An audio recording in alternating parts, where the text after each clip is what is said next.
Hello friends, Bangla activity চ্যানেলে আপনাদের সবাইকে ওয়েলকাম। এই মুহূর্তে 26,000 চাকরি বাতিল নিয়ে রাজ্য সরকার আইনি পথেই চাকরিহারাদের পাশে থাকবে, এমনটাই আশ্বাস দিলেন ব্রাত্য বসু। চলুন এই ভিডিওতে আমরা বিস্তারিত জেনে নিই। স্কুল সার্ভিস কমিশনের নিয়োগ দুর্নীতি কাণ্ডে সুপ্রিম কোর্টের রায়ে রাজ্যের প্রায় 26,000 শিক্ষক এবং শিক্ষাকর্মীর চাকরি বাতিল হয়েছে। আপনারা জানেন, ইতিমধ্যে এই রায়ের পরে গোটা রাজ্য জুড়ে জল্পনা ছড়িয়েছে। কেন যোগ্য এবং অযোগ্য আলাদা করা গেল না, তা নিয়েই প্রশ্ন উঠেছে।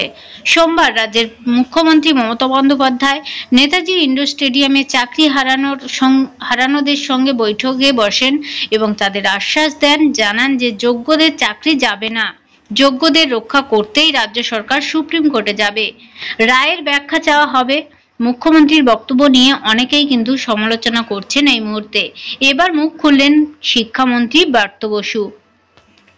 এদিন সাংবাদিক সম্মেলনে ব্রাত্য বসু জানান যে রাজ্য সরকার আইনি পথে এই সমস্যার সমাধানের চেষ্টা করবে এবং চাকরিহারাদের পাশে থাকবে। মুখ্যমন্ত্রী এই বিষয়টিকে মানবিক দৃষ্টিভঙ্গিতে দেখেছেন। তিনি পাশে থাকার আশ্বাসও দিয়েছেন। কেউ বলছেন যে সেটা তাদের ব্যক্তিগত রুচি, কিন্তু যে সহমর্মিতা মুখ্যমন্ত্রী দেখিয়েছেন সেটাই সকলের সাড়া দেওয়া উচিত। শিক্ষামন্ত্রী আরও বলেন যে এসএসসি এবং মধ্যশিক্ষা পর্ষদের ভূমিকা আইনি প্রক্রিয়াতেই খতিয়ে দেখা হবে। মাধ্যমিক ও উচ্চ মাধ্যমিক পরীক্ষার ফল প্রকাশ নিয়ে অনেকেই চিন্তা করছেন। ফল প্রকাশে কোনো দেরি হবে না, পর্ষদের সঙ্গে কথা বলা হয়েছে, খুব শীঘ্রই কিন্তু ফল প্রকাশ ঘোষণা করা হবে। অতিরিক্ত শূন্যপদ বা সুপার নিউমারারি পোস্ট নিয়ে সিবিআই তদন্তের দাবি খারিজ করে দিয়েছে দেশের সর্বোচ্চ আদালত সুপ্রিম কোর্ট।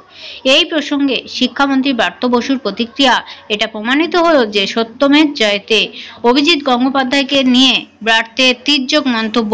অভিজিৎ গঙ্গোপাধ্যায় আগে বিচারপতি ছিলেন, তখন রাজনৈতিক লোকেদের মতো কথা বলতেন, এখন সাংসদ, অথচ বিচারপতিদের মতো কথা বলছেন। অনেক ধন্যবাদ সঙ্গে থাকার জন্য। চ্যানেলের নতুন হলে অবশ্যই চ্যানেলটিকে সাবস্ক্রাইব করে সঙ্গে থাকবেন। Thank you.